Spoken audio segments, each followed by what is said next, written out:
enllaçat per la llengua per un espai de comunicació en català. Reclamam la reciprocitat de tots els canals de ràdio i televisió en la nostra llengua.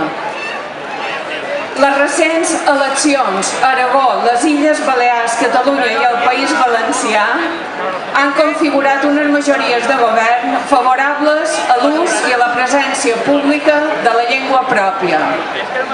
Tot i això, no hi ha hagut cap progrés visible en el camp del mitjà de comunicació en català, on la situació és realment preocupant.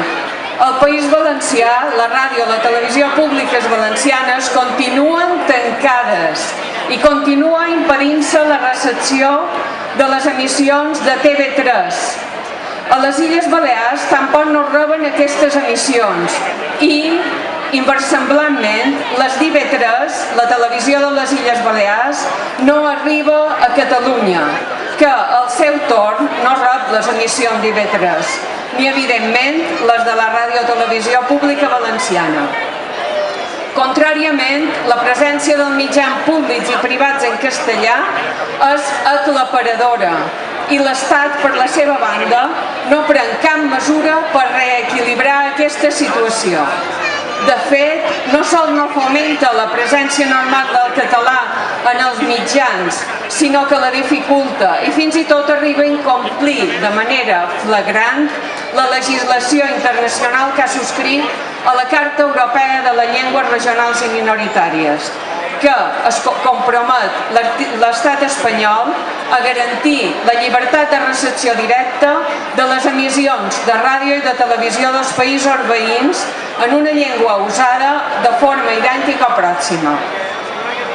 Per totes aquestes qüestions, instam els governs corresponents a, en primer lloc, reprendre les emissions de TV3 i d'IV3 ràdio-televisió a tots els territoris de llengua catalana, en la línia de la reciprocitat de recepció, aprovada en el Parlament de Catalunya i del País Valencià en un conveni signat el 2013, acord que caldria generalitzar a tota l'àrea catalanoparlant.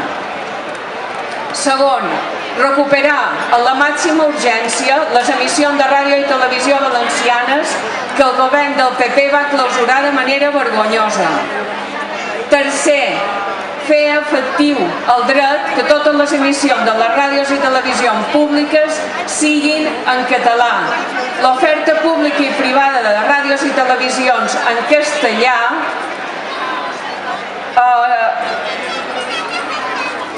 l'oferta pública i privada de ràdios i televisions en la llengua estatal, el castellà corresponent, és massiva als nostres territoris i els mitjans públics han de complir la missió establerta legalment imprescindible socialment de promoure la llengua pròpia i de superar el desequilibri radical actual. Quart, establir la col·laboració necessària entre tots els ens de comunicació dels territoris de parla catalana per a la realització de programes de producció pròpia, doblatges, subtitulacions, etc. Cooperació que fomenta la nostra indústria audiovisual i permet reduir el cost i maximitzar els resultats, alhora que obre als ciutadans de cada territori accents i perspectives diverses i enriquidores de la nostra llengua. Cinquè i últim, i en darrer lloc, però no menys important, exigim al govern de l'estat espanyol que, com és la seva obligació, sigui respectuós en tots els seus ciutadans catalanoparlants i defensi els seus drets i, per tant, també la seva llengua. I, consegüentment, amb això, no sols asseguri la lliure recepció de les emissions en català, sinó que també promogui una actuació positiva perquè les ràdios i les televisions en aquesta llengua tinguin una presència social àmplia i normal, tal com ara ho fa només per al castellà. Així mateix, convidam totes les persones, entitats i col·lectius que defensin la llengua catalana a signar aquest manifest. Denunciam aquests fets i sumar esforços per revertir aquesta situació. Pel mitjan de comunicació en català signem el manifest d'Enllaçats per la Llengua. Gràcies.